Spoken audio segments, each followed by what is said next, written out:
మన కోసం కష్టపడ్డ ఆడబిడ్డల మీద నిన్న ఈ ప్రభుత్వం జరిపిన దమనకాండ రాష్ట్రంలో చూసిన ప్రతి ఒక్కరి గుండె కదిలిపోయింది.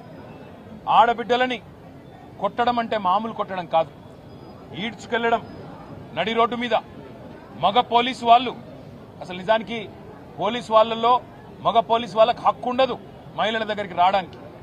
రావడమే కాకుండా ఇష్టం వచ్చినట్టు కొట్టడం, ఇష్టం వచ్చిన విధంగా భౌతికంగా దాడులు చేయడం, ఈడ్చి పారేయడం, వాళ్ళేదో వస్తువులు అన్నట్టుగా తీసి ఈడ్చి వ్యాన్లలో కుక్కడం ఇంకా దుర్మార్గం.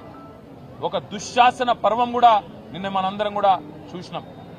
ఒక ఏసీపీ గారు, ఆయన ఈగో దెబ్బతిన్నదో ఏం దెబ్బతిన్నదో తెలియదు కానీ ఆయనతో పాటు కొంతమంది పోలీసులు నిజంగా దారుణాతి దారుణంగా ఒక ఆడబిడ్డ చీరలాగి ఆమెను భౌతికంగా ఆమె మీద దాడి చేసిన దృశ్యాన్ని రాష్ట్రం మొత్తం కూడా చూసింది. రేవంత్ రెడ్డి, ఇదేనా నీకు మహిళల పట్ల ఉన్న గౌరవం?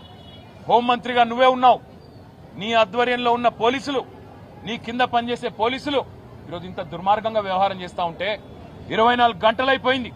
కనీసం ఆ పోలీసుల మీద యాక్షన్ తీసుకున్నావా? ఇప్పటివరకు ఇంతవరకు కనీసం చెల్లించినావా? కనీసం ఒక మాట మాట్లాడినావా నేను అడుగుతా ఉన్నా.